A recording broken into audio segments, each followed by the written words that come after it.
ایک بدبخت نے کہا کہ مسلمانوں کو اگر کمزور کرنا ہے تو ان سے 4 چیزیں چھین لی جائیں. 4 چیزیں جب مسلمانوں میں موجود ہیں تو یہ کمزور نہیں ہو سکتے. ایک قرآن مجید، یہ ان کی وحدت کی ضمانت ہے، اور یہ کتاب ان کی وہ ایسی پاکیزہ اور متحرک اور فعال تھیوری ہے جو کبھی بھی فرسودہ نہیں ہوتی، اور ہر دور کی ضرورت کو یہ کتاب پورا کرتی ہے.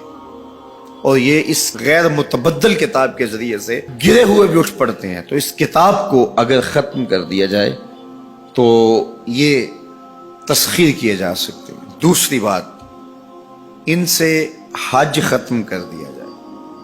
حج ان کی وحدت کی علامت ہے، ان کی شان و شوکت اور شکوہ مسلم کی ضمانت ہے.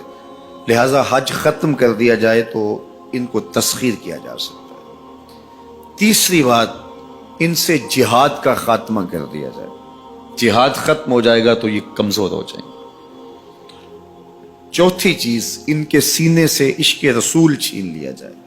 محبت رسول اس کے سینے سے کھینچ لی جائے. اگر یہ دولت نہیں رہے گی تو یہ مٹی کے مجسمے ہوں گے اور ان کے اندر کچھ نہیں ہوگا. وہ فاقہ کش جو موت سے ڈرتا نہیں ذرا، روح محمد اس کے بدن سے نکال.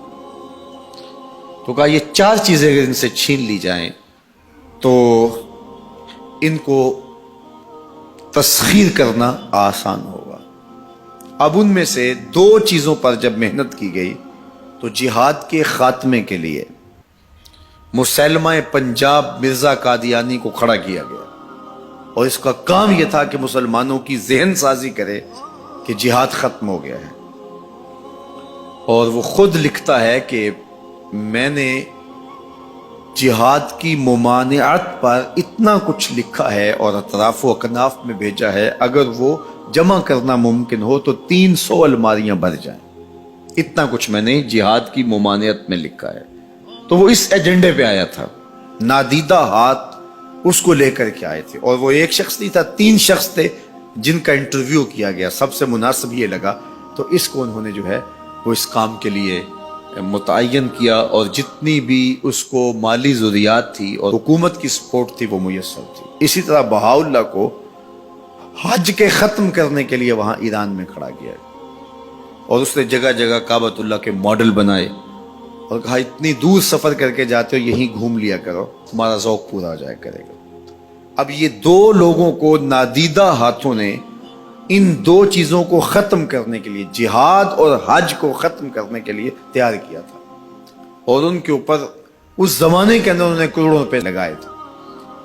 اب جب وہ مر بھی گئے ہیں تو ان کے متبعین کو وہ اسی طرح سپورٹ کر رہے ہیں، اس لیے ان کے متبعین جو ہیں وہ موجود ہیں. باقی جس نے بھی ادعائے نبوت کیا پاگل پن کی وجہ سے، یا جو ہے وہ اس کے اندر کوئی صلاحیت تھی تو وہ تکبر میں آ گیا، تو اس پاگل پن کی وجہ سے اس نے اعلان کیا، جب وہ گیا تو سلسلہ ختم ہو گیا.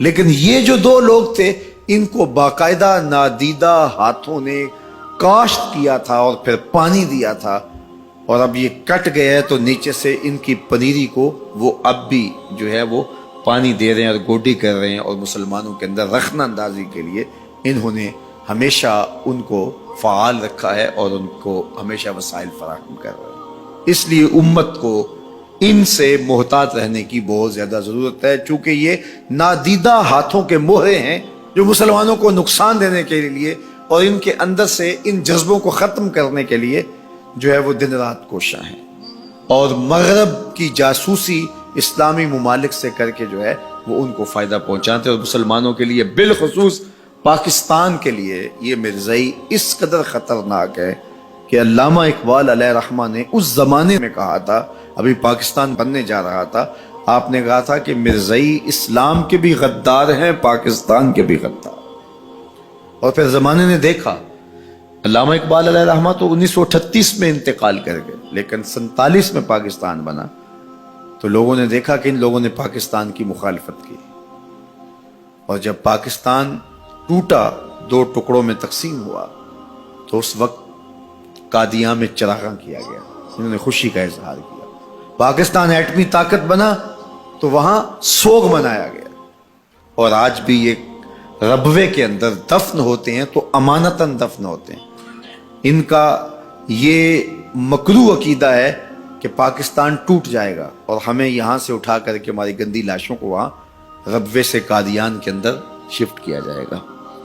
یہ پاکستان کی سالمیت پر ہمیشہ خطرہ ہے اور پاکستان کو ہمیشہ نقصان پہنچانے کے درپائے رہتے ہیں اور ان کی ہمیشہ کوشش ہوتی ہے کہ اس وطن کے اندر امن، طمانینت اور سکون نصیب نہ ہو. مسٹر بھٹو نے کہا تھا کہ جو حیثیت امریکہ کے اندر یہودیوں کی ہے وہی حیثیت پاکستان کے اندر مرزائی حاصل کرنا چاہتے ہیں.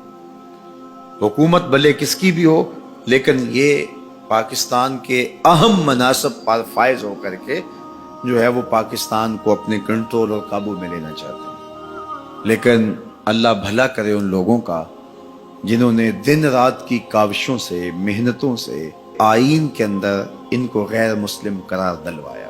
علماء نے، مشائخ نے، سب لوگوں نے، تمام مسالک کے لوگوں نے مل کے اس میں کاوش کی، محنت کی کہ یہ 7 ستمبر کا دن تھا، 1974 کی شام تھی، 4:35 ہو رہے تھے کہ جب دستخط ہوئے کہ مرزائی چاہے ربوی ہوں چاہے لاہوری ہوں کافر ہیں، اور پھر ہر سمت سے نعرہ تکبیر اور نعرہ رسالت کی آوازیں آنے لگی اور تاجدار ختم نبوت زندہ باد کی صدائے دل نواز گونجنے. پھر اس وقت سے لے کر یہ پاکستان کے خلاف سازشوں میں اور زیادہ مصروف ہو گئے. پوری دنیا کے اوپر پھیلے ہوئے مرزائی پاکستان کو رسوا اور بدنام کرنا چاہتے ہیں مختلف ممالک کے اندر، اور ان کے مختلف ممالک کے ساتھ تعلقات ہیں مختلف بنیادوں پر، چونکہ یہ تھے ان کے اور ان کے خود کاشتہ پودا تھا مرزائیت جو یہاں لگایا گیا، یہودیت کا خود کاشتہ پودا ہے.